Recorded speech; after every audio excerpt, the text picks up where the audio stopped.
तो आज सबको देख के बहुत आनंद हुआ हमें। टॉपिक इम्पोर्टेंट है, मतलब मन करे घर जाने का तो भी नहीं जाना है, पढ़ के जाना। And please make best use of this session. Strict teaching, no bakwas. We will be doing a thematic and chronological developments in ancient India. हम बात करेंगे बहुत दुखदायी विषय सीसेट पर। Significant number of questions are coming from this money banking finance insurance. और इसलिए कबूल कर रहा हूं क्योंकि आजकल एक ये जो इनका टूल किट चलता है कोचिंग माफियाओं का, तुमको सपना आ जाना चाहिए था कि ऐसा पूछे जाने वाला है। भाई सपना नहीं आ सकता है। इंस्टाग्राम में सब फिल्टर लगा लगा के अपने को इतना गोरा दिखा है तो आप में हीन भावना आ जाती है कि हमें भी कुछ गलती है। एक चीज पिछले साल नहीं पूछी या पिछले 10 साल में नहीं पूछी तो जिंदगी में कभी नहीं पूछेंगे, ऐसी गलती में मत रहो। ये सब ट्रिकबाजी कौन करते हैं? ये जिनको पूरा पढ़ाना नहीं है, यूट्यूब पे रील बिल बना के फेमस होना है, मेहनत करनी नहीं है, उनसे आप बचिए। इकोनॉमी में मुरनाल सर ने बहुत ही अच्छे से मतलब पूरे टॉपिक्स को एक्सप्लेन कर दिया। I attempted the boot camp of Unacademy. It was really a very nice session and very interactive. Revising all the topics, and I would say yes, it was a productive day. और ये मेरा सौभाग्य है कि ये आज ही के दिन आप सबके सामने लॉन्च किया जा रहा है। एंड सर की ही नोट्स है, सर ने ही कंपाइल की है, बट जिस तरह से सर ने इसके ऊपर काम किया है आप सब लोग जानते ही होंगे। इनफैक्ट लोग बहुत सारे सवाल करते रहते हैं कि सर ये लेंदी हो जाता है या ऐसा है, बट रियलिटी ये है कि it is gem of source जहां इतनी सारी इकोनॉमी में स्केटर्ड इंफॉर्मेशन आपको एक जगह के ऊपर मिल रही है, राइट। हम कुछ टॉपिक्स को वापस रिकॉल करेंगे। 2024 में क्या पूछा गया उसे देखेंगे। कई बार ये होता है कि हम सब कुछ पढ़ के बैठे हैं लेकिन फिर भी खुद पे श्रद्धा नहीं होती, खुद के मटेरियल पे श्रद्धा नहीं होती और आखिरी दिन तक वो भटकता ही रहता है, ये हुआ वो हुआ। तो देखते हैं हम लोग कि इकोनॉमी में क्या टॉपिक्स रहे, एक्सपेक्टेशन के हिसाब से कितना पूछा, एक्सपेक्टेशन के बाहर का क्या पूछा, क्या वो पॉसिबल था कि भी नहीं। अब इसकी एक पूर्व शर्त है, पूर्व शर्त माने प्री रिक्विजिट ये है कि आपको थोड़ा बहुत इकोनॉमी पता होना चाहिए। जो लोग बाद में भी देखे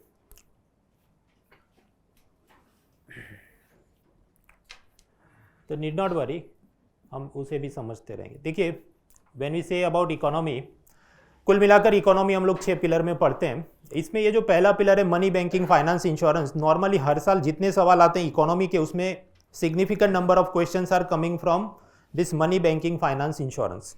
और इसके अंदर भी ये जो 4 ब्लॉक्स बने, मनी मतलब पैसा, digital payment, bitcoins, central bank digital currency, monetary policy, ये एक सिग्निफिकेंट सेगमेंट रहता है। बैंकिंग के नाम पे बैंकों का जनरल नॉलेज और एवोल्यूशन, इतिहास वगैरह। फाइनेंस माने शेयर मार्केट से अभी का कुछ पूछा। And lastly insurance, usually insurance pension के सवाल कम ही पूछे जाते। So out of whatever 18 to 20 questions came in 2024 का प्रीलिम पेपर, उसके अंदर आप पाएंगे कि ये इकोनॉमी के अंदर जितने प्रश्न है उसके अंदर 10 सवाल तो इसी के सेगमेंट से बनते हैं। अब कुछ तो आसान सी चीज़ें हैं।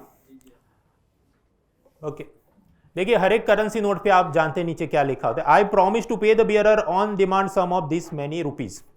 कि 100 रुपये का नोट है तो 100 रुपये देने का प्रॉमिस किया है, गवर्नर ने साइन किया है। अब इसका मतलब क्या है कि जो नोट को एक्सचेंज कर देगा, सॉइल्ड नोट है, फटा हुआ नोट है, या आपको छुट्टे पैसे चाहिए, एक्सचेंज चाहिए, तो 100 की एक पत्ती है तो 20 की आपको 5 पत्ती मिल जाएगी। तो एक प्रकार से ये आरबीआई की लायबिलिटी हुई, देयता हुई, जिम्मेदारी हुई, साइन करके बैठे मैं दूंगा। ऑफकोर्स एक्सप्लेनेशन और रिफाइंड है कि एक साइड एसेट्स होती हैं आरबीआई, उसके हिसाब से प्रोपोर्शन में पैसा छापा होता है। पर जिसको इतना नहीं भी पता है तो कम से कम ये तो आप समझते हैं भाई उसने प्रॉमिस किया तो लायबिलिटी तो हुई। अब आप सोचिए, महंगाई नापने के अलग अलग इंडिकेटर्स हैं, कंज्यूमर प्राइस इंडेक्स सीपीआई, उसमें भी अलग अलग की एग्रीकल्चर लेबरर का अलग होता है, इंडस्ट्रियल वर्कर्स का अलग होता है। तो सरकार की एक संस्था है ministry of statistics and programme implementation, वो लोग डेटा निकालते रहते हैं और उसी प्रकार लेबर ब्यूरो वो अपना डेटा निकालता रहता है। तो कंपनियों में काम कर रहे हैं हम कहें कि इंडस्ट्रियल वर्कर्स हैं। अब आप देखो इधर 2020 अक्टूबर में उनके इंडेक्स के हिसाब से CPI industrial workers 120 index number आया और 2024 के अंदर वो बढ़ के हो गया 140। इसका मतलब क्या है, इधर से इधर ये कितना बढ़ा, करीब 17% बढ़ा है। उसी रेंज में 2020 अक्टूबर में कंपनियों का प्रॉफिट था 100, अक्टूबर 2024 में बढ़ के हो गया 400, मतलब ये 300% इंक्रीज है। अब कुछ लोग कहेंगे 100 से 400 तो 400% इंक्रीज क्यों नहीं है, वो सब सी सेट में पढ़ना अभी मधुकर सर बताएंगे। 400 - 100 डिवाइड बाय 100 होगा तो 300 इसलिए बनता है। अब आप तकलीफ देखो कि कंपनियों का मुनाफा बढ़ रहा है, महंगाई भी बढ़ रही है, वर्कर की सैलरी नहीं बढ़ेगी। तो जब भी हम ये सीपीआई का डेटा कुछ बोलते हैं 4% है, 6% है, what exactly it means? Normally जब कहा जाता है कि सीपीआई 4% हुआ, मतलब कि अब पिछले साल चीज जो 100 रुपए की थी अभी 104 की हो गई। अब यहां पर क्या हो रहा है कि 2020 अक्टूबर में जो चीज 120 की थी 2024 अक्टूबर तक इट बिकेम 140। तो यानी कि 4 साल पहले जो चीज 100 रुपए की थी वो 17% इंक्रीज है, मतलब 117 रुपए अभी आपको देने पड़ेंगे same amount of onions purchase करने के लिए। अब आप सोचो तो क्या अब आप 100 रुपये का नोट एक्सचेंज कराने जाएंगे आरबीआई गवर्नर के पास, तो उसने प्रॉमिस क्या किया है कि 20 की 5 पत्ती में दूंगा आपको। आप ये चीज थोड़ी कर सकते हैं, नहीं 20 के 5 नोट्स यानी 100 रुपीज प्लस 10 रुपये और दो प्लस 5 रुपये प्लस 7 रुपये 117 रुपये एक्सचेंज करके दो, क्योंकि महंगाई बढ़ गई है। तो ऐसा तो प्रॉमिस आरबीआई गवर्नर ने नहीं किया। ये तो ऐसी बात है कि उसने उंगली दी आप गला पकड़ रहे हैं, दैट वाज नॉट डन। तो एक्सचेंज जब करने की प्रॉमिस है वो किस पर है? फेस वैल्यू पर। फेस वैल्यू मतलब लिखा कितना है, 20 रुपये 100 रुपये, उस पे होगा। बाहर दुनिया में शेयर बाजार में कितना रिटर्न मिल रहा है, बैंकों के अंदर कितना ब्याज आ रहा है, they are not concern with that. तो फेस वैल्यू पर एक्सचेंज होता है, इन्फ्लेशन के साथ एडजस्टेड नहीं है। ये एक बात हुई। अब दूसरा कि ये जो पैसा भी डिजिटली छापा जाए ऐसी बात चलती है, तो प्राइवेट में तो वो सब चलता है, ये सब ट्रम्प का मीम कॉइन आया, बिटकॉइन आया। आरबीआई खुद से भी सोच रहे हैं हम भी डिजिटली पैसा जारी करें, प्रिंट नहीं करना है, सेंट्रल बैंक डिजिटल करेंसी चल रहा है। अब इसके बारे में भी अभी 1-2 दिन पहले मेरी फ्री सीरीज जो शुरू हुई Win25 हम पढ़ चुके हैं, जिसने नहीं देखा वो प्रोफाइल पे जाके देख लेना, मिल जाएगा अनअकैडमी प्रोफाइल पे।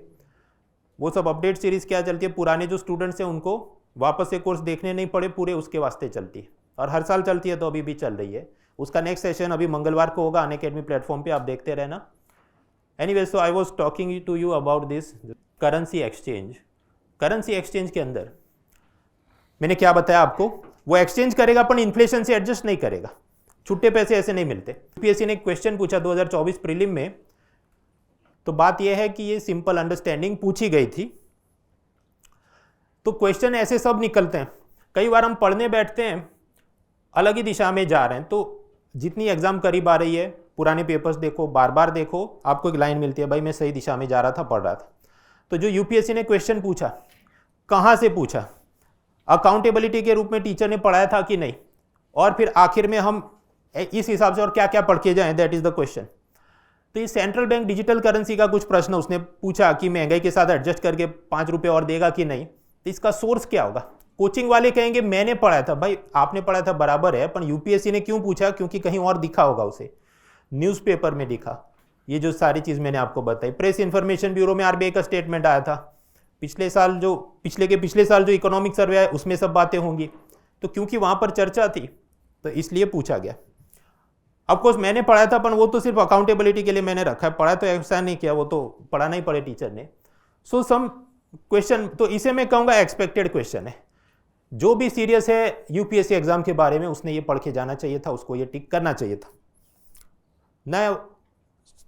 तो मतलब ये तो लगभग बिटकॉइन, डिजिटल पेमेंट, यूपीआई हर साल लगभग सवाल आते ही रहते हैं। तो आया था, I was not surprised at that. फिर दूसरा सवाल जैसे मैंने देखा, I was totally surprised. Adani कहे मुझे लोन चाहिए कुछ, जो 50 करोड़ का 35 करोड़ का, बैंक ऑफ बड़ौदा कहे मेरे अकेले के पास नहीं है, तो वो ग्रुप बनाएंगे, सिंडिकेट बनाएंगे कि bank of Baroda 10 crore they they, SBI 20 crore they they, axis 5 दे दे। ऐसा सिंडिकेट लोन हो सकता है। अब ये सिंडिकेट लोन के भी 2 जात हो सकते हैं कि अदानी कहे सीधा मुझे 35 करोड़ एक साथ दे दो आप लोग, तो इसे हम कहे फिक्स अमाउंट या लमसम में सीधा 35 crore given in one time. या पर अदानी ये कहे कि आप मुझे क्रेडिट लाइन के रूप में दो, मतलब मैंने ये मुद्रा पॉट चालू किया है, 35 करोड़ आप मेरे लिए एक बाजू रखना, अभी जरूरत पड़ी मैं 15 करोड़ ले जाऊंगा, फिर जरूरत पड़ी 10 करोड़ ले जाऊंगा। तो ऐसी क्रेडिट लाइन भी हो सकती है। मतलब entire loan is not taken at once, he will keep taking it as and when he requires. तो ये जो सिंडिकेट लोन है वो 2 जात के हो सकते हैं, फिक्स्ड लोन भी हो सकता है, फिक्स लमसम हो सकता है, क्रेडिट लाइन के रूप में भी हो सकता है, टोकरी में रखा है, जब चाहिए थोड़ा लेते रहना। अब इसका यूपीएससी ने प्रश्न पूछा, ये भी आपको स्लाइड बाद में मिल जाएगी, डोंट वरी।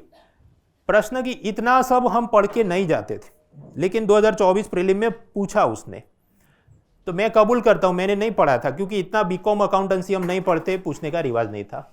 ये syndicated loans and credit line.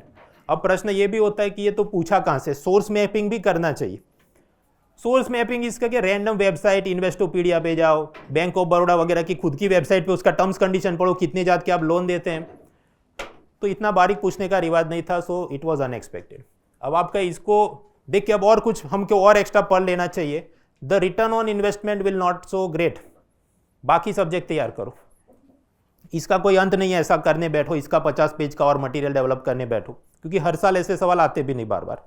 एक हम बाउंड्री डिफाइन कर सकते हैं कि ऐसा बीकॉम अकाउंटेंसी का पूछ रहा है तो क्लास 11-12 की एनसीईआरटी की बिजनेस स्टडीज की किताब में जो दिया है उसमें से थोड़ा थोड़ा ज्ञान जो बेसिक फॉर्म ग्रहण करेंगे, जो मैंने अपने कोर्स में हैंडआउट वगैरह भी इस प्रकार से अपडेट किए। सो आई एम डूइंग दैट, पर उसके अबोव एंड बियॉन्ड जाके ये लाइन पे जाएंगे तो लंबे हो जाएंगे, तो ध्यान ये भी रखना है। अब तीसरा भी ऐसा अनएक्सपेक्टेड क्वेश्चन, कई बार ये यूपीएससी प्रीलिम में होगा, 100 सवाल है 1 से 20 देखो, 1 से 20 में कुछ नहीं आता, कुछ भी पता नहीं हमें, देन ऑल्सो डोंट वरी, वो हो सकता है कि 21 से धीरे धीरे शुरू होगा। HSBC एक बैंक, हांगकांग शंघाई बैंक, कुछ हांगकांग में बैठा है, पेरेंट है, उन्होंने कहा हमें भारत में भी अपनी ब्रांच खोलनी है, तो वो अपनी डॉटर कंपनी या सब्सिडियरी कंपनी भारत में रजिस्टर करेंगे मुंबई में, HSBC इंडिया लिमिटेड। उसकी शेयर होल्डिंग देखो तो पता चले 100% वो मालिक है हांगकांग वाला, या जो भी 50, 60, 90% होगा। तो क्या वो सब्सिडियरी मॉडल, वो पेरेंट है, ये नीचे डॉटर है। अब क्या ऐसा खोल सकते हैं बैंक? फॉरेन बैंक को क्या अलाउड है? तो देखिए फॉरेन बैंक्स को भारत में ब्रांच खोलना अलाउड है, इतना हम पढ़े थे, सब लोग पढ़ के जाते हैं, सबको पता होता है। पर एग्जैक्ट टर्म्स कंडीशन क्या है मुझे भी नहीं पता थी कि हाँ आप ब्रांच खोल सकते हैं ऐसे, पर 2 शर्त है कि ऐसा जो भारत में तुम HSBC India limited bank register कर रहे हो कंपनी एक्ट में, कम से कम आपका फिर आरबीआई के पास लाइसेंस वगैरह लेने गए 5 बिलियन का कैपिटल होना चाहिए रुपये में, और आपकी ये जो भारत की कंपनी है उसके 50% बोर्ड मेंबर भारतीय होने चाहिए। इतना कौन पढ़ के जाता है, कौन पूछता है, रिवाज ही नहीं था, पर इन्होंने पूछ लिया। So this was third question. मैंने पढ़ा, मैं कबूल करता हूं मैं नहीं पढ़ा था, और इसलिए कबूल कर रहा हूं क्योंकि आजकल एक ये जो इनका टूल किट चलता है कोचिंग माफियाओं का, तुमको सपना आ जाना चाहिए था कि ऐसा पूछे जाने वाला है। भाई सपना नहीं आ सकता है जब तक आप खुद भी स्वीकार, ये ऐसा इंस्टाग्राम में सब फिल्टर लगा लगा के अपने को इतना गोरा दिखाए तो आप में हीन भावना आ जाती है कि हमें भी कुछ गलती है, which is not the case. तो ये जो फॉरेन सब्सिडियरी बैंक के रूल्स हैं भाई, ये कहां पर मिले? आरबीआई की वेबसाइट पे उसका सर्कुलर पढ़ो, बहुत पुराने न्यूज़पेपर 2016 क्या है ऐसे पढ़ो तो मिले। फिर एक किताब है भारती वी पाठक की इंडियन फाइनेंशियल मार्केट, उसमें कुछ मिल जाए, बट ह्यूमनली नॉट पॉसिबल। अब इसको देख के मैं और ऐसे टर्म्स कंडीशन याद करूँ, स्मॉल फाइनेंस बैंक का इतना कैपिटल है 200 करोड़ का वगैरह, लंबे हो जाएंगे। Return on investment is still not so great.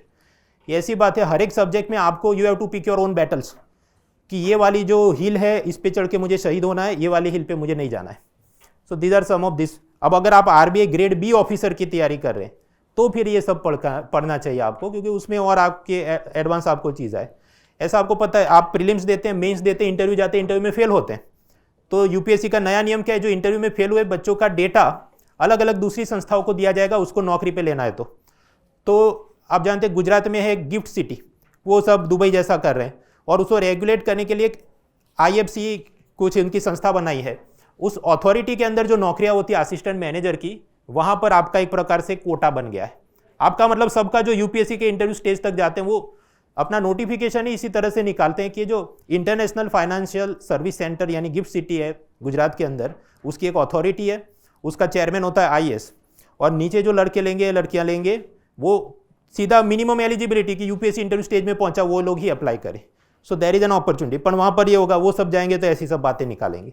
So you have to be prepared, otherwise no.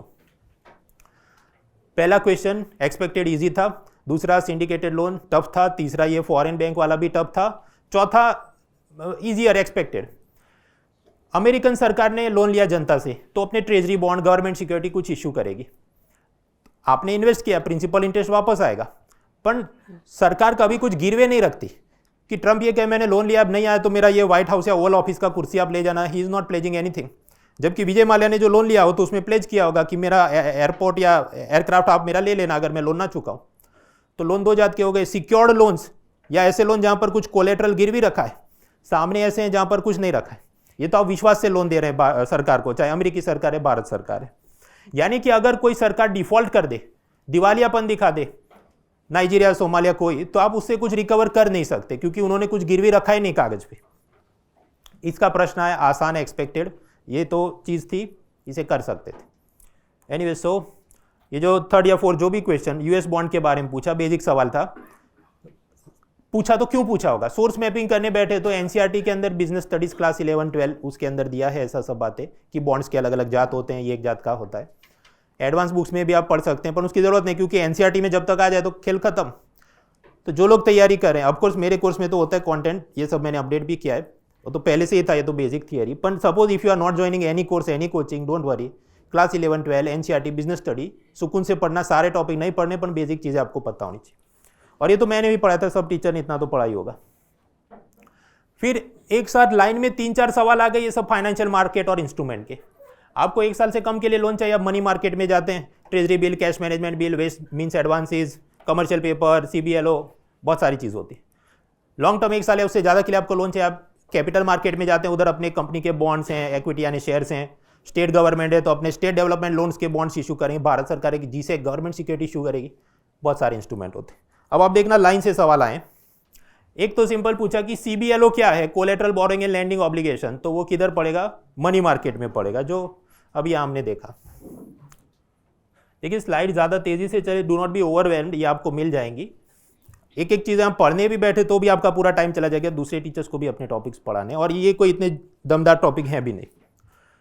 My point is ये सबको पता होना चाहिए, कश्मीर से कन्याकुमारी जो लोग भी तैयारी कर रहे हैं, ये बेसिक चीज़ें हैं। Economy is not like history कि हर साल जैनिज्म बुद्धिज्म पूछेंगे, ये ऐसा ये CBLO एक बार पूछा, अभी 10 साल तक नहीं पूछेंगे, पर मैं तो 10 साल कंटिन्यूसली पढ़ाता हूँ। समंदर में 500 मछली है, UPSC को 20 मछली निकाल के आपको खिलानी है, तो अपन आपको तो 500 का हिसाब रख के जाना पड़ेगा। सो CBLO इज देयर। अब इसका कहाँ से मिलेगा? तो वो भारती पाठक की इंडियन फाइनेंशियल मार्केट, वो सब BCom वगैरह के लिए किताब है, उसको खैर देखने की जरूरत नहीं, वो तो हमने कोर्स में देख लिया था। अब ये सारी चीज़ों में कौन इन्वेस्ट कर सकता है? आम आदमी इन्वेस्ट कर सकता है, यस, म्यूचुअल फंड वाले, इंश्योरेंस पेंशन वाले, जिसको आप प्रीमियम में पैसा देते हैं, वो इन सब चीज़ों में डालते हैं। तो दूसरा प्रश्न ऐसा है कि इनमें से कौन लोग इन सारे इंस्ट्रूमेंट में, कॉर्पोरेट बॉन्ड, गवर्नमेंट सिक्योरिटी में इन्वेस्ट कर सकते हैं? बोल के आया, सब आसान था। तो ये भी 5वां 6ठा जो सवाल ईजी एक्सपेक्टेड आप कर सकते थे, हर जगह इतनी बेसिक तो चीज़ होती है। फिर तीसरा सवाल भी इसी में से आया कि ये सब जो फाइनेंशियल इंस्ट्रूमेंट हैं, तो आप समझ सकते कागज का कोई टुकड़ा होगा, it would be a piece of paper जिसमें कुछ लिखा होगा, I promise to pay this terms condition. Of course digitally जारी होता है, पर टुकड़ा तो कागज का ऐसा ही कुछ है, मोटर गाड़ी तो नहीं है। तो ये सब चीज़ों को हम क्या कहेंगे? ये फाइनेंशियल मार्केट है, और उसमें ये जो बिक रहा है ये सब्जी नहीं है, ये फाइनेंशियल इंस्ट्रूमेंट है। तो प्रश्न ये पूछा कि इनमें से कौन से फाइनेंशियल इंस्ट्रूमेंट्स हैं? Exchange traded fund, motor vehicle, currency swap. अब मोटर व्हीकल तो है नहीं, बाकी 2 चीज़ें हैं, ऑफकोर्स बहुत सारे और भी फाइनेंशियल इंस्ट्रूमेंट्स होते हैं। So again manageable question, medium level का क्वेश्चन, पढ़ के लोग जाते कर सकते हैं। तो ये भी हमने देखा। Primary secondary market very easy thing. Tanishq Tata की कंपनी है, भिड़े मास्टर ने उनसे गोल्ड खरीदा, तो पैसा किसको गया? टाटा को गया। प्राइमरी मार्केट में जो भी इंस्ट्रूमेंट होते हैं, IPO, बॉन्ड, कुछ भी इशू किया, जो कंपनी इशू करे उसको निवेशक का पैसा जा रहा है। कुछ समय बाद भिड़े मास्टर को पैसों की जरूरत महसूस हो और वो जेठालाल को उसी गोल्ड को बेच दे, रीसेल करे, उसको हम कहते हैं सेकेंडरी मार्केट। तब ध्यान से सोचो, सेकेंडरी मार्केट में जेठालाल जो पैसा देंगे टाटा को नहीं जाएगा, वो जाएगा भिड़े मास्टर को। मारुति आप सेकंड में बेचते हैं तो पैसा आपको मिलता है, मारुति कंपनी को नहीं जाता है। अब आप कहते हो सेकेंडरी मार्केट की कोई क्या जरूरत है, प्राइमरी मार्केट ही मेन चीज है, यहाँ पर तो सब सट्टाबाजी चलती है, शेयर बाजार ऊपर जाता है नीचे जाता है। You are right, but that is required because यहाँ से लिक्विडिटी मिलती है एसेट की। अगर सेकेंडरी मार्केट होता है नहीं तो भिड़े मास्टर खरीदते नहीं गोल्ड कि फ्यूचर में मुझे काम आएगा। एक बात हुई। तो प्राइमरी मार्केट जहां पर ब्रांड न्यू कार बेची गई और सेकेंडरी जहां पर यूज्ड कार बेची गई। बैंक ऑफ बड़ौदा बैंक है, आप समझते हैं। ये मॉर्गन स्टैनली, गोल्डमैन सैक्स क्या है? फॉरेन पोर्टफोलियो इन्वेस्टर है, इंस्टीट्यूशनल इन्वेस्टर हैं, कोई कंपनियों के अंदर 10% तक की वो शेयर होल्डिंग खरीदते होंगे। इसके अलावा ये प्राइमरी मार्केट में भी ऑपरेट करते हैं जहां पर सरकार के वो बॉन्ड्स वगैरह खरीदते हैं, तो इनको प्राइमरी डीलर का भी अलग से लाइसेंस मिला है। तो प्राइमरी डीलर का लाइसेंस लेने के लिए बैंक वाले भी अप्लाई कर सकते हैं और ये सब लोग भी अप्लाई करते हैं, इनके पास भी लाइसेंस है। अब समझो अगर वो बैंक है तो ये सब क्या हुए? NBFC हो गए, non banking financial companies. Now starts the problem. अब जानते हैं RBI शॉर्ट टर्म के लिए अपने क्लाइंट्स को लोन देता है, उसको हम बोलते हैं रेपो रेट। अब वो असल में जो ऑनलाइन उसका सॉफ्टवेयर होगा, विंडो होगा, उसको कहते हैं liquidity adjustment facility dash repo rate. तो इसमें कौन अर्जियां डाल सकता है? बैंक डाल सकता है, करेक्ट। मॉर्गन स्टैनली और प्राइमरी डीलर्स डाल सकते हैं, correct. Which are non banking financial companies. ये आरबीआई ने खुद एक्सेप्ट भी किया, उनकी वेबसाइट से स्क्रीनशॉट हमें आप देख सकते हैं। Facilities from RBI to the primary dealers, access to liquidity adjustment facility of RBI. और क्योंकि primary dealer are NBFC, that means कि NBFCs have access to liquidity adjustment facility. अब इन्होंने एक तरंगी सवाल पूछा कि क्या एनबीएफसी वाले लिक्विडिटी एडजस्टमेंट फैसिलिटी एक्सेस कर सकते हैं? तो अगर हम इस हिसाब से चले तो हाँ कर सकते हैं। अब कुछ लोग क्या करते हैं, चिंगम खींचते हैं कि देखो primary dealer is NBFC, correct, पर वो अलग जात का एनबीएफसी है, तो मतलब अगर जनरल सेंस में बोला जाए तो वो एनबीएफसी नहीं है, and therefore the statement is wrong. अब इस केस में तो एक ही भाई जवाब दे सकता है, ऑफिशियल आंसर की यूपीएससी की क्या बोलती है। तो जब तक आती नहीं तो तलवार खींचने का कोई मतलब नहीं। पर एक प्रश्न ऐसा पूछा गया विच इज बिट डिबेटेबल, जब तक ऑफिशियल आंसर की नहीं आती सब लोग अपना करेक्ट मानेंगे, मैंने बोला वो करेक्ट है, उसने बोला वो करेक्ट है। जब वापस आएगी तो हम इसे रिविजिट करेंगे और उसका जो सवाब है उसी हिसाब से मैं मटेरियल के अंदर करेक्शन इशू करूंगा। ऐसा होता है इकोनॉमी में 1-2 सवाल आते हैं, इकोनॉमी तो फिर भी ठीक है, सबसे ज़्यादा बदनाम है साइंस टेक्नोलॉजी। 10 सवाल के अंदर से 8 सवाल कोचिंग वालों का अलग जाता है, यूपीएससी का अलग जाता है। थर्ड क्वेश्चन, अब ये बहुत गौर से सुनना, कॉर्पोरेट सोशल रिस्पॉन्सिबिलिटी सीएसआर आप जानते हैं कि टाटा को प्रॉफिट हुआ, उसका एवरेज निकालो पिछले 3 साल का, उसमें अगर 2% उनका जो भी प्रॉफिट है उन्होंने समाज कल्याण में लगाना है, जैसे टाटा कैंसर हॉस्पिटल चलता है। तो आप अभी तर्क लगाओ कि अगर वो प्रॉफिट जा रहा है कैंसर हॉस्पिटल में, we will say that Tata is complying with corporate social responsibility rules which are given under the companies act. पर अगर टाटा अपने एम्प्लॉइज को जिम मेंबरशिप का कूपन दे, फी दे, कोई क्लब का, गोल्फ क्लब का मेंबरशिप बनवा दे, तो उसे हम कहते हैं फ्रिंज बेनिफिट दिया, सैलरी तनख्वाह के अलावा और अतिरिक्त फायदा दिया, फ्रिंज बेनिफिट दिया, that is not corporate social responsibility, वो समाज सेवा नहीं है। अभी प्रश्न कैसा पूछा कि देखो CSR rule specify that expenditure जो कंपनी के एम्प्लॉय को फायदा करे वो सीएसआर नहीं है, तो भाई ये तो कॉमन सेंस की बात है। And CSR rules do not specify minimum spending, तो भाई मिनिमम स्पेंडिंग तो स्पेसिफाई किया ना, 2% खर्च करना है, तो ये आसान है, इसको सॉल्व किया जा सकता है। देखिए कोई कोचिंग वाला पढ़े तो सॉल्व करे ऐसा नहीं, वो तो पढ़ाएंगे ही, सरकार की इंडिया ईयरबुक में दिया है, एनसीईआरटी की बिजनेस स्टडीज में दिया है, और ये तो बेसिक चीज आपको पता होनी चाहिए सीएसआर क्या होता है। अब यहां पर आप देखो टूल किट चलेगी, टूल किट ऐसी चलती है कि देखो ये जो क्वेश्चन है ये तो लॉजिक से सॉल्व हो गया, कोई भी फैक्ट्स नहीं करते, 2% था, 3 इयर्स था एवरेज, नहीं करते तो भी ये तो सॉल्व हो जाता लॉजिक से, कॉमन सेंस से। यानी कि यूपीएससी टेस्टिंग आईक्यू नहीं, ये क्यों, और क्योंकि ये एक सवाल ऐसा है इसलिए सारे सवाल ऐसे ही और बिना पढ़े मैं तो पास हो गई थी। ऐसी जो टूल किट चले तो आपको सावधान रहना है, they are taking you in the wrong direction, क्योंकि इसके बाद तुरंत वाला मैं सवाल आपको दिखाऊं वो उल्टी दिशा में गया है, एब्सोल्यूट फैक्ट्स पूछे गए। सरकार की एक योजना है श्रम योगी मानधन, तो मान लो हस्बैंड ने ज्वाइन किया 18 to 40 एज में, तो उसको प्रीमियम भरना है 55 से 200 रुपये, आप कहें 55 भरना है कि 200 भरना है, वो डिपेंड करता है कौन सी एज पे ज्वाइन करना है, जितना लेट ज्वाइन करे उसको ज़्यादा प्रीमियम भरना पड़ेगा। सरकार इक्वल अमाउंट कंट्रीब्यूट करेगी, एलआईसी द्वारा पैसा इन्वेस्ट होगा, हस्बैंड रिटायर हुआ 3000 पेंशन मिलेगा, वो मर गया उसकी वाइफ को 1500 मिलेंगे, reverse is also true, wife ने अगर ज्वाइन किया उसको 3000 मिलेंगे, वो मर गए हस्बैंड को 1500 मिलेंगे, फिर हस्बैंड भी मर गया तो बच्चों को कुछ नहीं मिलेगा, स्कीम खत्म हो जाए। अब इसमें से प्रश्न आया, बाद में आप देख लेना, तो पूरे फैक्ट्स पूछे गए कि इस योजना में 21 से 40 वर्ष में ज्वाइन कर सकते हैं, 60 साल की उम्र में 3000 मिलता है, और पति पत्नी तो मिलेगा। फिर क्या लिखा है, अविवाहित पुत्रियों को, unmarried daughters will also get, भाई ऐसा तो कोई नियम है नहीं, वो तो सेंस भी नहीं बन रहा इस जो हमने समझा पेंशन स्कीम में, ऐसा नहीं, और अनमैरिड डॉटर तो फिर अनमैरिड सन है उसको भी मिलना चाहिए, तो ये सेंस वाला स्टेटमेंट है नहीं। थोड़ा आप फैक्ट्स याद करके जाओ, थोड़ा एलिमिनेट करो, you can do it. But बात यह है कि फैक्ट्स तो करने पड़ेंगे ना, 21 to 40 ईयर से या 18 to 40 ईयर से, 3000 का पे 60 पे है, 58 पे है, तो ये जो बोलते हैं यूपीएससी टेस्टिंग आईक्यू नहीं, इक्यू एंड फैक्ट्स और not important, concepts are important, ये जो सब टूल किट चलती है उससे आप सावधान रहिए। खासकर ये 2024 का पेपर आसान है, but it requires you to रट्टा मारो lot of things from NCERT से लेके हर जगह पे।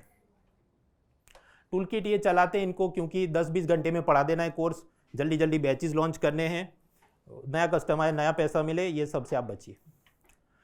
इसका सोर्स मैपिंग क्या है, सभी योजनाओं का source mapping most of the time होता है इंडिया ईयरबुक, सरकार की किताबें, आपको पूरी खरीदनी नहीं, देखनी नहीं, इसकी फ्री समरी सभी कोचिंग इंस्टीट्यूट्स बनाते हैं, अनअकैडमी ने भी बनाया, आप वेबसाइट पे ढूंढोगे मिल जाएगा, और पढ़ाया भी था।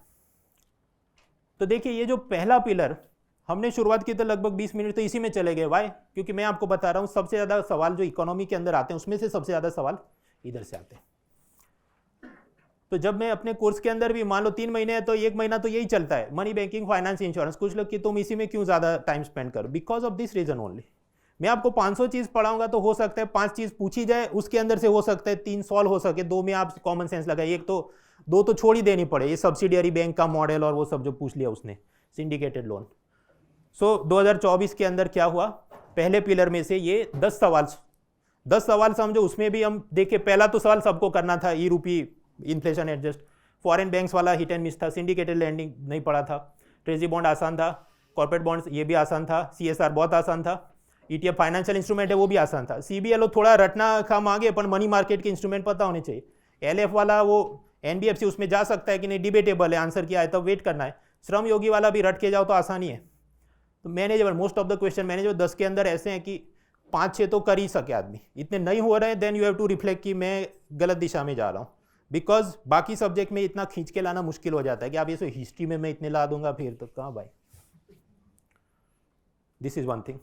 अब प्रश्न आगे second, third, fourth, fifth pillar में क्या आया, सेकंड पिलर में क्या आया, कुछ नहीं पूछा इस बार, मतलब 2024 की मैं बात कर रहा हूँ, जबकि 2 बजट आए, आप जानते इलेक्शन से पहला इंटरिम बजट, इलेक्शन के बाद आया जनरल बजट, तो भी कुछ नहीं पूछा।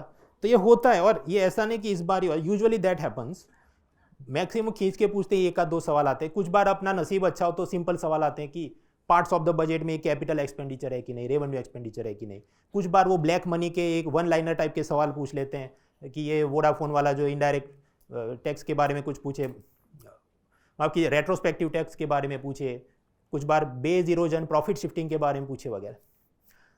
तो मतलब कुछ कभी 1-2 सवाल आते हैं, वरना आता नहीं है, तो बहुत ज़्यादा इसमें आपको घुस नहीं जाना है।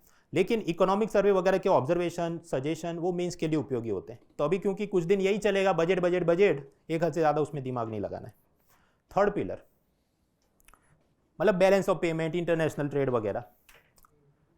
आप दुविधा देखो, दुनिया में सबसे ज़्यादा ऑयल रिजर्व साउथ अमेरिका में वेनेजुएला के पास है, और ये न्यूज़ हेडलाइन देखो, फूड राइट्स इन वेनेजुएला, 4 लोग की मतलब लूटफाट मची है, उतना वहाँ पर महंगाई है, भूखमरी है, अराजकता है। इसको कहा जाता है पैराडॉक्स ऑफ प्लेंटी, संसाधनों की विपुलता लेकिन अराजकता। झारखंड में आप देखो, छत्तीसगढ़ में देखो, माइनिंग रिसोर्सेज काफ़ी हैं, लेकिन वहाँ पर ये करप्ट ब्यूरोक्रेट्स, पॉलिटिशियन, नक्सलाइट के चलते तकलीफ है। कई सालों पहले इकोनॉमिक सर्वे ने इसके बारे में लिखा था।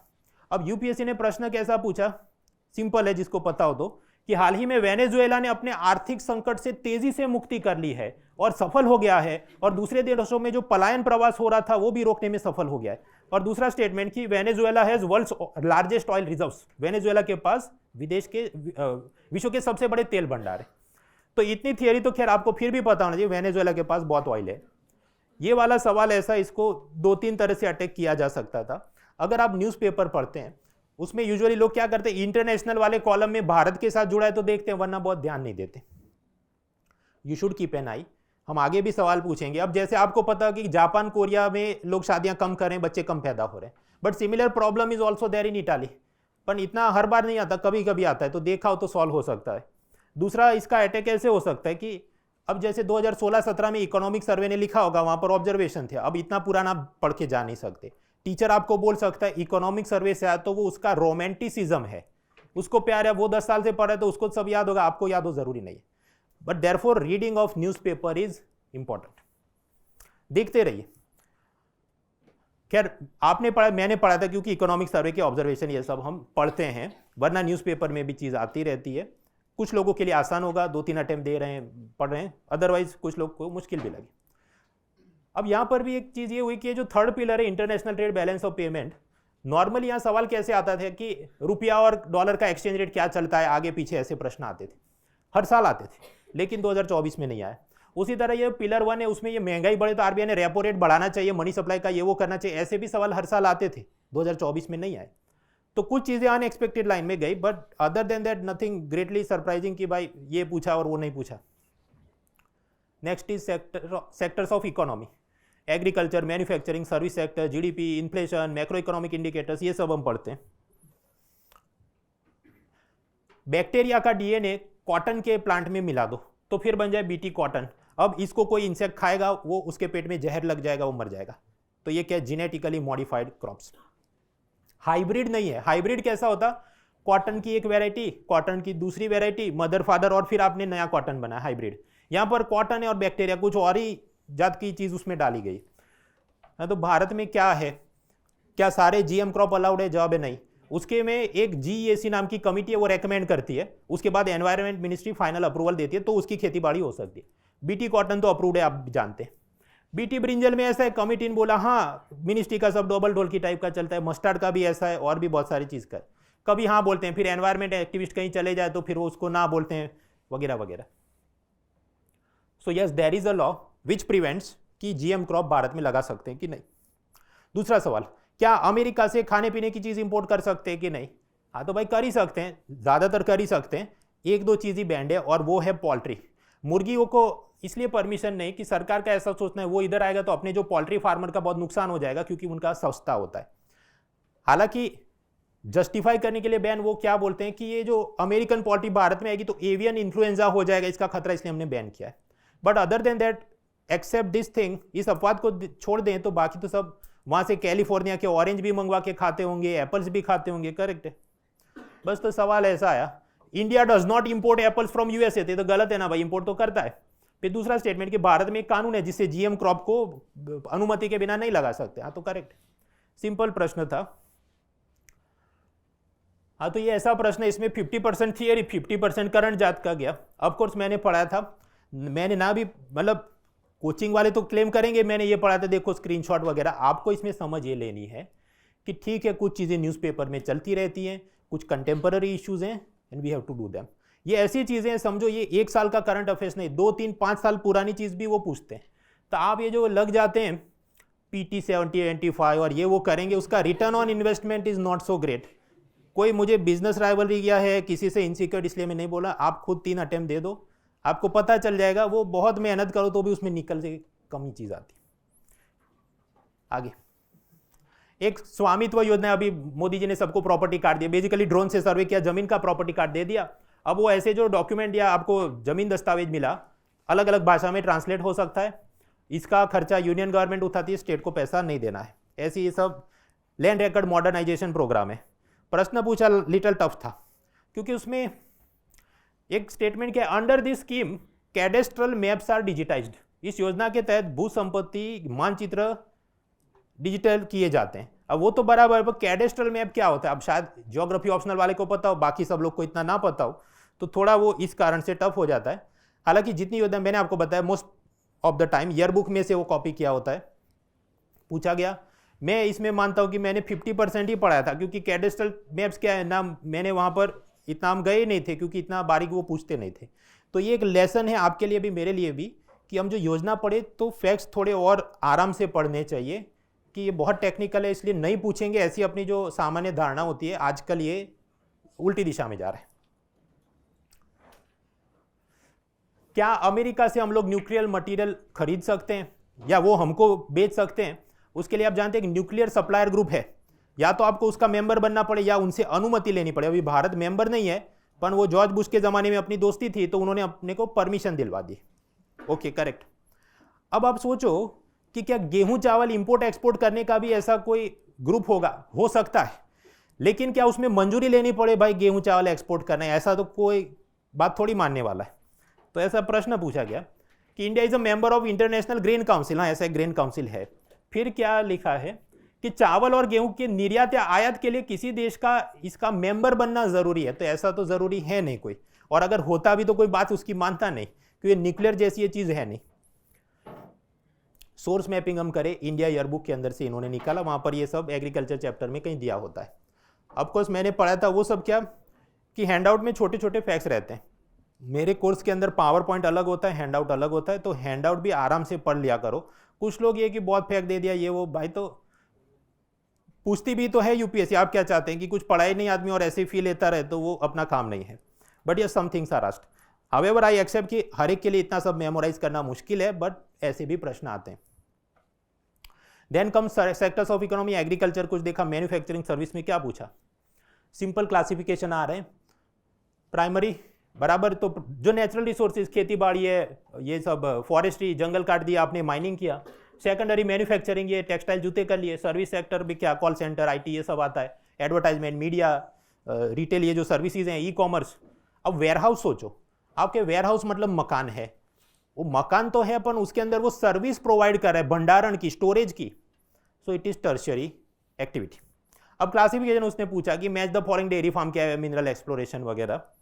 अब देखो सोर्स मैपिंग के हिसाब से आसान सी चीज़ है, ये थियरी एनसीईआरटी की ह्यूमन ज्योग्राफी क्लास 12 की किताब में मिल जाएगी। One of the best performing books in all competitive exams. आप सब लोग खरीद के पढ़ें इसको, क्लास 12 की एनसीईआरटी ह्यूमन ज्योग्राफी। हर साल 1-2 सवाल हर एक सवाल परीक्षा में निकाल सकते हैं। ऑल्टरनेटिवली अब कुछ बार क्या हो कि उसने थोड़ा सिंपल रखा, उसके अलावा वाली एडवांस चीज़ें अगर पूछी हो तो एनसीईआरटी बिजनेस स्टडी, वो पीडीएफ डाउनलोड करके आप देख लो, कोलकाता खैर। तो उसमें और भी एडवांस, क्योंकि वो क्लासिफिकेशन पूछ रहे हैं, तो बिजनेस स्टडी से मैंने अपने मटेरियल को थोड़ा और अपडेट किया है। पूंजी, कोई भी धंधा करने के लिए आपको पूंजी चाहिए, कैपिटल चाहिए। अब आप कहीं से पैसा लेके आए, शेयर इशू किया, बॉन्ड इशू किया, माँ बाप से मांगे, पार्टनर का पैसा है, उसमें से कुछ पैसा आपका जाएगा ये बिल्डिंग, प्लांट, मशीनरी, फर्नीचर, तो ये सब क्या है, 1 साल से ज़्यादा यूज़ करेंगे, एक जगह आप रख के रखेंगे, फिक्स कैपिटल है। और उसके सामने आप एम्प्लॉय को सैलरी में कुछ पैसा जाएगा, टेक्सटाइल इंडस्ट्री है तो ये यान कॉटन खरीदा, रॉ मटेरियल का पैसा जाएगा, ट्रांसपोर्ट का आपका धंधा है, पेट्रोल डीजल भराना पड़ेगा, लाइट बिल, फोन बिल सब डालना पड़ेगा, तो ये सब क्या है आपका पैसा जो, that is working capital, working capital. अब इसमें से क्लासिफिकेशन पूछा, मैच द फॉलोइंग, तो किसान का हल जो है, फार्मर्स प्लाव, तो वो क्या रॉ मटेरियल थोड़ी हुआ, तो मशीन हुआ उसका, तो वो फिक्स होगा, वगैरह वगैरह। बाद में पावर पॉइंट आपको मिलेगा, आराम से देखना। So this type of questions are coming. अब इसमें आप गड़बड़ करते हैं तो बाकी 2-3 अटेम्प्ट वाली जनता तो गड़बड़ नहीं करेगी, खासकर वो जो बहुत सीरियसली पढ़ रहे हैं, तो ये सब पे ध्यान रखें। इसका भी सोर्स मैपिंग सी नथिंग ग्रेटली, या तो एनसीईआरटी की ह्यूमन ज्योग्राफी में होता है, उधर नहीं मिले तो बिजनेस स्टडी में तो मिल ही जाएगा। तो इन 2 किताबों पे आप गौर करें। आपको मेरे कोर्स के अंदर मैं इन चीज़ों को पहले भी डाला था और अब एग्जाम्पल के साथ और एक्स्ट्रा रिफाइन कर रहा हूँ because of the questions that are coming. तो मान लीजिए फॉर सम रीजन आप नहीं देख रहे हैं कोर्स, तो भी ये चीज़ों पर तो आप ध्यान रखें। Then comes pillar 5, infrastructure. Airport 2 जात के हो सकते हैं, ग्रीनफील्ड मतलब ब्रांड न्यू पौधा लगाया और गया। तो हैदराबाद में जो इंटरनेशनल एयरपोर्ट है वो ऐसा है, उधर कुछ नहीं था, खाली जमीन थी और नया बना है। ब्राउनफील्ड एयरपोर्ट, अब जैसे अहमदाबाद में सरदार वल्लभ भाई पटेल का एयरपोर्ट है, उसमें 2-3 और फ्लोर्स बना दिए, या दिल्ली का आपका ये जो इंदिरा गांधी एयरपोर्ट है उसमें और 20-25 आप एयरपोर्ट के अंदर पार्क करने की स्थान बना दें, तो एग्जिस्टिंग ट्री को आप एक्सपांड करें, उस पर ट्री हाउस बना रहे हैं, तो वो क्या ब्राउनफील्ड। टोटल अतरंगी क्वेश्चन, मतलब कोई हिसाब नहीं। Donyi Polo airport, Kushinagar international airport, Vijayawada international airport, और इसमें से कौन से ग्रीनफील्ड के रूप में कंस्ट्रक्ट हुए, भाई इतना कौन याद करके जाता है। अब कुछ लोग कहें देखा ऐसा 3 दिया हो तो तुम आंख बंद करके डी ऑप्शन कर दो, ऑल करेक्ट। हर बार ऐसा जाता नहीं है। सोर्स मैपिंग इसका पीआईबी और न्यूज़पेपर है, पर इतना हम पढ़ के जा नहीं सकते, यू हैव टू एक्सेप्ट। तो या तो पता है तो करो, नहीं तो छोड़ो इसको। मैंने इसको नहीं पढ़ा था, मैं कबूल करता हूँ, और इसको देख के अभी और ऐसी 500 पेज की लिस्ट करेंगे तो वो भी कोई फायदेमंद मुझे दिखती नहीं, क्योंकि अगले साल होगा शायद, वो पूछे ही नहीं। Last comes human resource development, pillar 6। Total fertility rate मतलब क्या, यहाँ पर मम्मी को 2 बच्चे हैं, अंबानी फैमिली में मम्मी को 3 बच्चे हैं, तो हर एक मदर को एवरेज कितने बच्चे पैदा हो रहे हैं, 2 + 3 5 डिवाइड बाय 2 मदर्स हैं, तो 2 पॉइंट समथिंग, मतलब कम से कम 2 या 2 से ज़्यादा बच्चे पैदा हो रहे हैं, which is total fertility rate. ये डेफिनेशन मतलब एग्जैक्ट फॉर्मूला इससे कॉम्प्लिकेटेड है, ये तो आपको विजुलाइज करना है कि मैं आसान बोला। सिंपल सवाल पूछा इसमें से, टोटल फर्टिलिटी रेट क्या है, तो number of children born to a couple in their lifetime, death rate, number of birth, तो average number of live births woman would have by the end of her child bearing age. एक महिला को गर्भ धारण की आयु में औसत कितने बच्चे पैदा होते हैं। अगेन कहां से निकला, एनसीईआरटी ह्यूमन ज्योग्राफी से। इसलिए मैंने आपको बोला वो किताब बेस्ट परफॉर्मिंग किताब है, बाकी सब आप पढ़ो नहीं पढ़ो, पर ये आप पढ़ो, खरीद के पढ़ो, मेरी सलाह है। आपको इधर 70-75 रुपये में मिल जाएगी, पीडीएफ में देखा कि ऐसा व्हाट्सएप ऊपर ऊपर देखे, दिमाग में नहीं जाता। फोन एक तरफ रखो, किताब खरीदा आराम से, हाईलाइटर खरीदो, पेन से कुछ लिखो, मेमोराइज करो, it will help you. Economic survey में भी है, क्योंकि इसके बाद वो एनालिसिस करेगा कि साउथ के स्टेट में total fertility rate is declining, ये वो सजेशन है वगैरह। आप कुछ पढ़ाया था, सब कोचिंग वालों ने पढ़ाया था, इजी क्वेश्चन। ये भी आपका नहीं हो रहा है तो then you should be doing some other exam. Now comes an interesting question. सरकार की एक योजना है सुरक्षित मातृत्व अभियान, कि हर एक प्रेग्नेंट वीमेन का हर महीने की 9 तारीख को फ्री मेडिकल चेकअप होगा। इन्होंने पूछा वो किसमें क्या होता है, सम क्वेश्चन वाज आस्क्ड। अब ये इंटरेस्टिंग इसलिए है क्योंकि ये 2016 में स्कीम लॉन्च हुई, और ये इतनी फेमस भी नहीं जैसे जन आरोग्य योजना या फसल बीमा योजना या जनधन बैंक अकाउंट है, इतनी फेमस भी नहीं है। 2016 की स्कीम 2024 में पूछी इन्होंने। क्यों पूछी? वो कोई सर्च नहीं करने वाला, 2016 का न्यूज़पेपर इंडिया ईयरबुक में दिया होता है, उसमें से निकाल के उठा के योजना कुछ पूछते रहते हैं। ऑफ कोर्स मैंने पढ़ा था इसलिए क्योंकि वहाँ दिया है, तो अपने इस कारण से हैंड आउट लंबा भी हो जाता है, कोर्स भी लंबा हो जाता है, तो मुझे आनंद नहीं आता है, but you have to keep an eye. ये भी हो सकता है कि हमने सब देखा था, हम नहीं सॉल्व कर पाए, then also I sympathise with you. सारी योजना हम रट के नहीं जा सकते, but someone who is teaching उसकी तो जिम्मेदारी है कि भाई आपको देखे जाए। So that is done. तो मेरा इसमें टेक अवे पॉइंट क्या है, भाई पुरानी योजनाएं भी काम की हैं, ऐसा आप ना सोचो कि वो काम की नहीं, क्योंकि वो ईयरबुक में दिया। प्रोफेसर के पॉइंट ऑफ व्यू से सोचो, उसको बोला यूपीएससी के जो भी ऑफिस से फोन आया कि हमको इकोनॉमी के 20 सवाल बना के दो, तो वो क्या करेगा, अपनी मेहनत में कैसे बचाऊं, उठाओ एक किताब उठाए, ये एनसीईआरटी बिजनेस स्टडी उठाओ, ये 2 सवाल निकाल दिए। He would want to keep his life easy, और इस कारण से हमें भी इन चीज़ों पे ध्यान रखना है। This was also interesting question. Italy, Japan, Nigeria, south Korea और साउथ अफ्रीका में से किन देशों में आबादी कम हो रही है? आप कहे जापान और साउथ कोरिया में, हाँ वो वहाँ पर शादी कम करते हैं, बच्चे कम पैदा हो रहे हैं। भाई इटाली भी उसमें आता है, ये न्यूज़पेपर में एक बार आया था। आप पाएंगे most of the current affairs newspaper PDF में उसका जिक्र भी नहीं होगा, क्योंकि वो इतनी फेमस चीज़ नहीं है। तो न्यूज़पेपर आप खुद से देख के कभी कभी लाभ होता है। हालांकि न्यूज़पेपर पढ़ के भी गया, उसका भी करेक्ट टिक हो जाए उसका चांस कम है, क्योंकि साल में 1-2 बार ही आया होगा, बट दैट इज हैपनिंग। मैंने नहीं पढ़ा है, मैं कबूल करता हूँ। और ऐसे क्वेश्चन आते हैं, आपको पता होना चाहिए कब टिक करना है, कब स्किप करना है। अप्रोच क्या होना चाहिए? अप्रोच क्या, थियरी, उस पर सबसे ज़्यादा ध्यान जाए अपना, जो भी CRR, रेपो, HDI वगैरह है। आज़ादी के बाद का भारत, उसके इकोनॉमी थोड़ी कम ही पूछते हैं। LPG के बाद का भारत, उसकी भी इकोनॉमी थोड़ी कम पूछते हैं। 2007 की क्राइसिस के बाद का भारत, उसका भी कम। 2014 में मोदी सरकार आई, उसके बाद की क्या चीज़ हुई, उसके बाद की क्या योजना है। GST 2017 में, उसके बाद क्या चल रहा है। कोरोना 2020 के बाद क्या चल रहा है, उन चीज़ों पे थोड़ा ध्यान होना चाहिए। सरकारी योजनाओं पे, बजट हालांकि पूछा नहीं, पर बड़े बड़े टॉपिक्स तो पता होने ही चाहिए। ये फिनटेक मतलब बिटकॉइन, UPI, ये सब की बात। ह्यूमन डेवलपमेंट के अंदर क्या चल रहा है, कौन सी योजनाएं हैं, ट्रेंड्स हैं वगैरह वगैरह। Those who are unable to join any courses need not worry. पर NCERT मैक्रो इकोनॉमिक्स मत पढ़ो क्लास 12 की, वो बेकार सब उसने लिखा है। उससे बेहतर है आप तमिलनाडु या महाराष्ट्र की जो 11-12 की बुक्स है उसको आप पढ़ोगे डाउनलोड करके, दे आर मच बेटर। बहुत आसानी से एक्सप्लेन किया है चीज़ों को, कुछ वीडियो नहीं देखना पड़े, कुछ नहीं।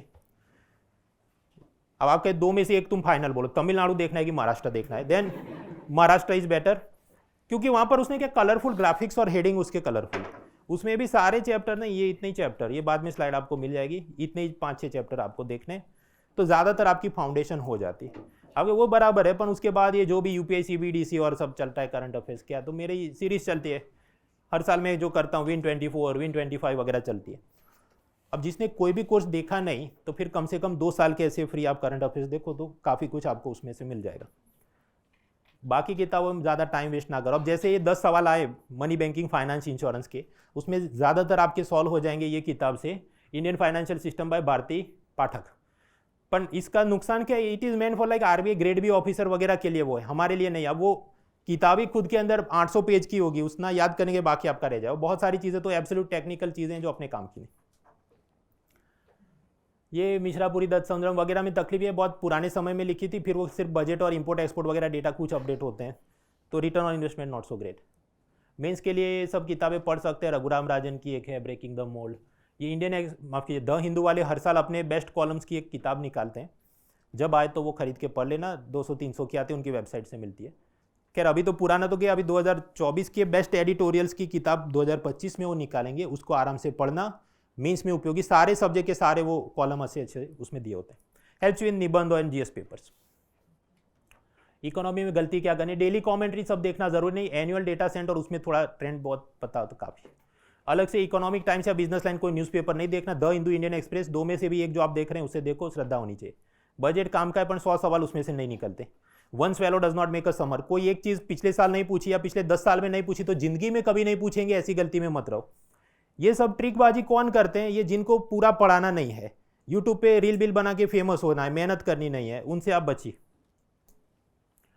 कोर्सेज मेरे चलते रहते हैं, वो तो प्रोफाइल पे बहुत कुछ आपको दिखेगा, कुल मिलाकर अपनी देखिए साइकिल चलती है। और मैं आभारी हूँ ये अनअकैडमी का, जो खुद की दुकान खोल के बैठते हैं, उनको क्या रोज कोई ग्राहक आए और मैं रिक्शा में बैठा के चलता रहूं तो परेशान रहता है। अनअकैडमी का मॉडल ऐसा है कि बच्चे आते हैं तो टीचर सुकून से पढ़ाए, कि 80-100 घंटे में तुम अपना कोर्स खत्म करो। 10-20 घंटे का क्रैश कोर्स किया, फिर दूसरा में फिर से कुआं खोदूँ, पानी निकालूँ, that pressure and tension is not there. तो अब मैंने अपने जीवन को और बच्चों के जीवन को सरल रखने के लिए सिस्टम बनाया कुछ सालों से। प्रीलिम्स जो बैच होती है मेरा, post corona batch, this that, ऐसा उसका नाम चलता है। मैं आपको साइकिल बताऊं जो खत्म हो गया और अब जो भविष्य में आएगा। 15 अगस्त 2024 में मैंने प्रीलिम्स का कोर्स लॉन्च किया था, post corona batch number 12 PCB 12, वो दिसंबर तक निपटा दिया। उसके कुछ समय बाद गांधी जयंती के एक दिन बाद 3 अक्टूबर में मेंस का कोर्स लॉन्च किया, वो भी निपट गया दिसंबर में। अब वो जो बच्चे हैं तो उनको फिर से मेरे कोई कोर्स देखने की जरूरत नहीं, उनके लिए मैं फ्री अपडेट इशू करता हूं। तो अभी विन 25 ऐसी सीरीज चल रही है, बाकी भी लोग जो नहीं जुड़े हैं वो भी उसको देख सकते हैं, उतना अपडेट तो काम का है ही। तो ये एक राउंड खत्म हुआ, अभी नया राउंड चालू हो रहा है कि 13 फरवरी मतलब ये गुरुवार से अपना कोर्स शुरू होगा। That will be post corona batch number 13। आपका उसका मेंस का क्या, तो देखिए उसका मेंस का हिसाब होगा जून में, प्रीलिम के बाद उसके मेंस के मेरा कोर्स नेक्स्ट चलेगा। और फिर ये बच्चों को दोबारा कभी कोर्स मेरे देखने नहीं, फ्री अपडेट अगले साल 2026 में विन 26 आएगा, उतना वो देख ले वगैरह वगैरह। और जो लोग इसमें नहीं जुड़ सके तो 2025 में अगस्त महीने मतलब 24 जैसा रिपीट होगा, 15 अगस्त को मैं वापस प्रीलिम का कोर्स लॉन्च करूँ, गांधी जयंती के एक दिन बाद वापस मेंस का कोर्स लॉन्च करूँ, वगैरह वगैरह साइकिल चलती है। तो बहुत परेशान उसमें आपको होने की ज़रूरत नहीं है। अगर तुमने मैक्रो इकोनॉमिक्स का हिसाब नहीं दिया, मैक्रो इकोनॉमिक्स का मैं आपको हिसाब दूँ, पिछले 12-13 सालों में सिर्फ 2 बार सवाल आए हैं मैक्रो इकोनॉमिक्स से। इसके लिए मैंने 2023 में एक कोर्स रिकॉर्ड करके डाल दिया है अनअकैडमी सब्सक्रिप्शन में, थोड़ी मेरी प्रोफाइल में ढूंढो मिल जाएगा। 2 लेक्चर हैं तो समझो 5 घंटे, 20-30 पेज का हैंड आउट होगा। अभी नहीं देखना है, एग्जाम के 15 दिन बाकी हो तभी देखना, क्योंकि ऐसी चीज़ें अभी पढ़ा 2 हफ्ते में आपके दिमाग से उड़ जाएगा, तो अभी इसको मत देखना। ये रिकॉर्डेड चीज़ एग्जाम के 1-2 हफ्ते पहले आप देख लेना, अपने ऐप में सब्सक्रिप्शन में देख लेना। तो economy for prelims yes live course चलते हैं, मेंस उसके भी लाइव कोर्स आएंगे कब, ये प्रीलिम खत्म हो उसके बाद। माइक्रो इकोनॉमिक्स मैंने आपको बताया, वो पूछते कम है, मैंने एक बार रिकॉर्ड कर दिया, रिकॉर्डेड देख लो आप। नो फीचर के अंदर यूएसपी ऑफ माय कोर्स क्या है, थियरी भी पढ़ाई जाती है, सब कंटेम्पररी इश्यूज भी, करंट अफेयर्स भी, सब कुछ। और कोर्स खत्म होने के बाद भी फ्री अपडेट्स आते रहते, ताकि आपको आईफोन वाली फील मिले कि भाई 13 खरीदा तो अब 16 नहीं लेना है, फ्री आता रहता है। वीकली डाउट रेजोल्यूशन में खुद करता हूँ, जितने सवाल आते हैं ऐसा नहीं कोई मैनेजर बैठा है वो जवाब देता रहे। मैंने 5 सितंबर से गिनना शुरू किया, अब तक करीब 3-4 हज़ार लोगों के तो डाउट मैंने सॉल्व किए, तो वो भी काम चलता है। कोर्स अपना बाइलिंगुअल जो मैं बोल रहा हूँ इस टाइप से लाइव लेक्चर्स और बाइलिंगुअल सब चलता है। गुरु शुक्र शनि रवि उसकी मेरी क्लासेस रहती है, और नेक्स्ट बुधवार को उसकी टेस्ट होती है। इस बार फर्क क्या है, क्योंकि प्रीलिम करीब है तो मुझे क्या कोर्स भी जल्दी खत्म करना है, तो रविवार को यूजुअली 2 क्लास होगी, सुबह 1 क्लास हो, रात को 1 क्लास हो। रात को 9 बजे क्लास होती है ताकि सब लोग उसको अटेंड कर सके, कॉलेज जा रहे हैं या कुछ। कोई दूसरी किताबें खरीदने की ज़रूरत नहीं है, एनसीईआरटी पढ़ के आने की भी ज़रूरत नहीं, सब कुछ फ्रॉम जीरो शुरू होता है। पेपर के हिसाब से मटेरियल भी अपडेट होता रहता है। जैसे शेयर मार्केट में आजकल नए जात का पूछता है, तो शेयर मार्केट का हैंडआउट पहले 50 पेज का था, मैंने लंबा अभी 70 पेज का हो गया। आपको तो मेरी ये सलाह PYQ सॉल्व करो, बार बार करो। करंट अफेयर्स और ये PYQ बुकलेट, ईयर बुक की समरी, सब कुछ ये साइट से डाउनलोड करना फ्री में, unacademy.com/content/upsc/download, या सिंपल गूगल पे सर्च करो अनअकैडमी UPSC डाउनलोड, पहला दूसरा लिंक मेरे माल सब है उधर। सब्जी रोटी दाल चावल, आप सबको मेरी सलाह है भाई, history geography polity economy and CSAT cut off के करीब जो जाओगे या पास होगे वो इससे ही होना है। ये सब रशियन सलाड और इटालियन पास्ता टाइम वेस्ट करने, आप दिल बहला लो। PT 725 PIB compilation, bare act of polity, अब बहुत सारे ऐसे सीरीज और कोर्सेज सब चले यूट्यूब पे सबको। ऐसा नहीं किसी से मेरी इनसिक्योरिटी है या बिजनेस राइवलरी है, अब 2-3 अटेम्प्ट फेल होके बाद तो कबूल करना ही है। वो कौन सी एक धमाल या गोलमाल कोई तो फिल्म थी कि भाई तू कबूल कर ले वरना तेरी लाश को तो मानना ही पड़ेगा, ये ऐसी चीज़ है। और लाश मतलब आपकी सपनों की लाश जो है। खुद पे श्रद्धा रखो, जो भी टीचर से पढ़ाई श्रद्धा रखो। इकोनॉमी में मेरा नाम है तो मैं नहीं था तो भी लोग तो पास होते थे, IAS बनते थे, तब श्रीराम IAS के नोट्स ज़्यादा चलते थे, वो नहीं थे तो कोई किसी और की किताब चलती होगी। तो जो बच्चे पैदा हुए वो उनकी खुद की मेहनत है। टीचर या मटेरियल एक कैटालिस्ट है, उद्दीपक है। आपको श्रद्धा होनी चाहिए तो डॉक्टर की दवाई काम करती है, तो उस पर आप काम कीजिए। आखिरी जो प्रश्न सबके होंगे कि मेरा पिछला अटेम्प्ट गया था, मेरे 60 से ऊपर नहीं हो रहे, 80 तक कट ऑफ या 90 तक कट ऑफ में कैसे लाऊं, क्या पॉलिश मारूं? पॉलिश ये मार सकते हैं आप, इंडिया ईयरबुक की समरी, उसमें सब योजनाएं पढ़ लो। NCERT पॉलिटिकल साइंस सिलेक्टिवली पढ़ो, NCERT बिजनेस स्टडीज, हालांकि मेरे इकोनॉमिक कोर्स में वो कवर्ड है, पर ये जो नए नए जात के सवाल थोड़े थियरी टाइप के है, फिक्स कैपिटल, वर्किंग कैपिटल वगैरह वगैरह, उधर से मैनेज हो सकते हैं। NCERT ज्योग्राफी की किताब क्लास 12 येलो कलर की है, खरीद के पढ़ो 75 रुपीज़ की। एनसीईआरटी बायोलॉजी 11-12 उसको सिलेक्टिवली पीडीएफ पढ़ो। फ्लोरा फोना के 3 सवाल, ये सब अंजीर के अंदर वो मधुमक्खी का कुछ अंडा होता है, बटरफ्लाई पॉइजनस होता है कि नहीं, फिर ये जो भी पीनट है वो ये वाली फैमिली से है कि वहाँ से पूछे गए। So please do that. Indian express की एक्सप्लेन सीरीज फॉर लॉ वगैरह में आपको टाइम मिले तो वो सब देखो, सीसेट करो। और सीसेट के लिए मधुकर सर अभी जुड़ेंगे हमारे साथ। क्या नहीं करना है, पीआईबी कंपाइलेशन नहीं, क्योंकि करंट अफेयर्स मटेरियल से अपलेट वो ओवरलैप होगा। पॉलिटी, बैरेक्स वो सब करने बैठे लंबे हो जाओगे। बैरेक मतलब कि आरटीआई के अंदर अब 50 सेक्शन 50 हम नहीं कर सकते भाई। इन्वेंट करने के लिए सब्जेक्ट्स आ रहे हैं but you can not manage that. Nitin Singhania की किताब, उसकी मैराथन सीरीज 800 पेज आप करो, एक सवाल आपका सॉल्व हो सके। Return on investment is not so great. Foreign authors की किताब, वाइल्ड लाइफ वगैरह पे लंबे हो जाओगे। अन अकेडमी की जो एक तो क्रैश कोर्स चल रही है कि जीएस और सीसेट प्रीलिम्स के लिए 11,999 के प्राइस पर आपको सब कुछ अवेलेबल है। और अगर आप प्रीलिम पास करते हैं हमसे पढ़ने के बाद, तो मेंस का पूरा कोर्स आपको फ्री में एक्सेस मिलेगा। So this is for 2025। 2026-27 वगैरह के लिए भी हमारे कोर्सेज अवेलेबल हैं। अराउंड 23-24,000 की रेंज में चलता है, ऊपर नीचे होता रहता है डिस्काउंट ऑफर के हिसाब से। और ये जो मेरे इकोनॉमी के जो हैंडआउट्स हैं उसकी प्रिंटेड वर्जन अब निकल रही है। तो जो आप आइकॉनिक सब्सक्रिप्शन लेते हैं, मतलब एक तो होता है प्लस, उसके ऊपर आइकॉनिक में आपको ये सब मेंटरशिप और एडिशनल आंसर राइटिंग वगैरह के मॉड्यूल्स मिलते हैं। उसमें आपको printed version of my economy notes will be available for free. तो ये भी एक चीज़ है।